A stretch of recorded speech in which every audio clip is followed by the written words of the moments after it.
very good afternoon to all. Welcome back to our YouTube channel. Myself Sanchita Sanand, a first year law student from Galgottias University and currently working as a legal intern at Lexizan Company. So today I am here to talk about the contemporary and challenging issues faced by refugees. So I would like to start my discussion by quoting these famous lines. Refugees didn't just escape a place, they had to escape 1,000 memories until they'd put enough time and distance between them and their misery to wake to a better day. While quoting these famous lines by Nadia Hashimi, a well known novelist, we are reminded of the disastrous and painful challenges which are faced by these innocent refugees who are forced to leave their own homeland due to persecution, war or violence, human rights violation, climate changes, and natural disasters. Displacement, either within or outside of national borders, is one of the world's most intractable humanitarian and development problems. So, according to the 1951 Convention of State of Refugees, the word refugee defines a person or an individual owing to well founded fear of being persecuted for reasons of race, religion, nationality, membership of a particular social group, or political opinion is outside the country of his nationality, or owing to such fear is unwilling to avail himself of the protection of that country, or who, not having a nationality and being outside the country of his former habitual residence as a result of such events, is unable or owing to such fear is unwilling to return to it. So that person or that individual is known as a refugee. Migration and internal displacement are among the most pressing topics on the international agenda today. Every day, hundreds of people are forcefully driven out of their homes due to conflicts, war, or natural disasters. The UN Refugee Agency, that is UNHCR, reports that globally an estimated 70.8 million people are currently homeless. More than 30% of that staggering figure are refugees, half of whom are under the age of 18. 85% of refugees are being hosted in developing countries. In 2019, more than two-thirds of all refugees came from just five countries: Syria, Venezuela, Afghanistan, South Sudan, and Myanmar.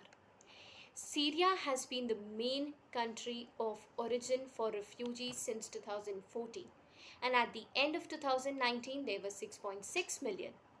The increasing number of conflicts and restrictions have denied thousands of migrants, refugees, and asylum seekers basic rights such as education, healthcare, credit facilities, food, water, clothes, shelter, and so much more.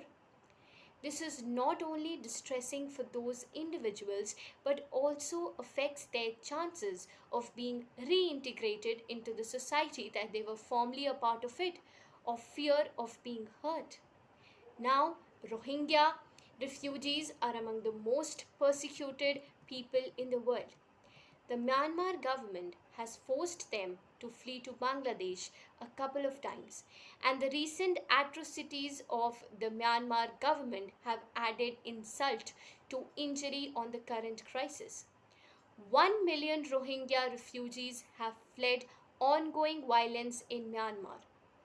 Many of the stateless Rohingyas have wound up in what is known as the world's largest refugee camp in Cox's Bazar, Bangladesh. Remembering the heart-wrenching disasters of Syria crisis, I would like to mention here about the shocking images of a drowned Syrian boy which went viral on 2nd September 2015.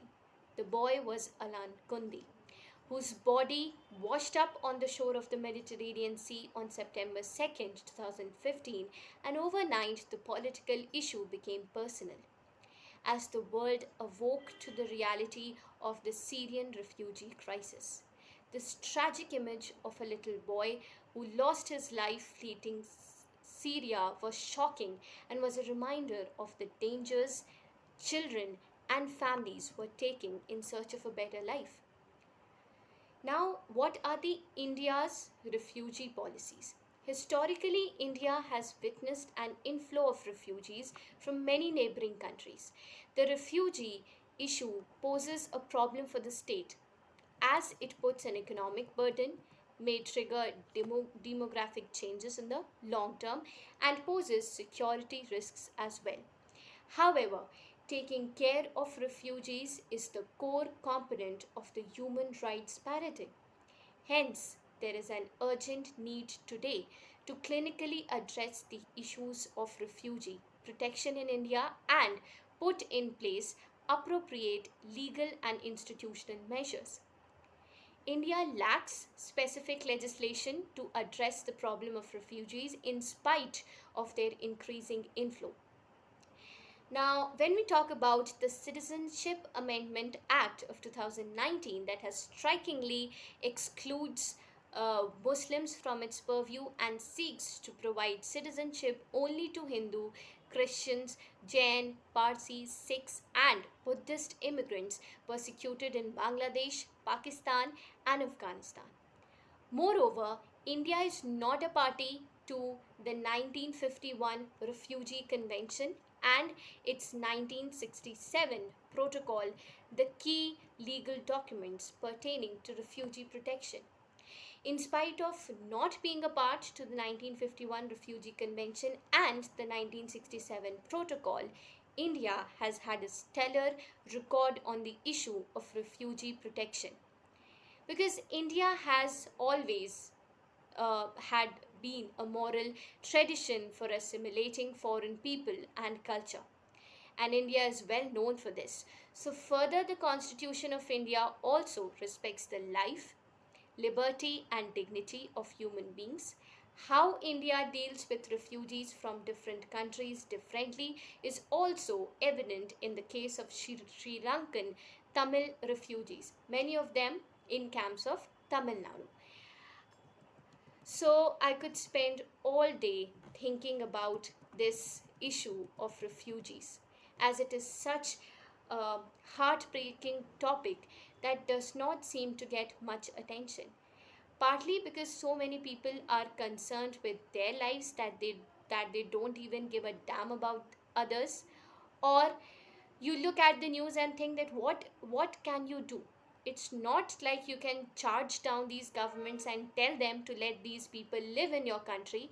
However, you also don't want to sit back and see these humans suffer because you have morals and sympathy. Though there are numerous ways by which these innocent ones can be saved, yet at the end, humanity and unity are all that matters. If citizens from all over the world join hands and aim to protect these innocent humans, then it is for sure that these people could live their lives peacefully. So please, if you ever feel that these refugees are concerned, that these refugees are not there to lead such a heart wrenching life, then please, we all can unite together and work for their problems. So, these were all my views regarding the contemporary and challenging issues that these innocent humans face. Thank you so much for devoting your time and listening to my video. So, if you really liked it, then please like, share, and comment. And please subscribe to our YouTube channel, Let's Click, for more upcoming such videos. Thank you so much and have a nice day.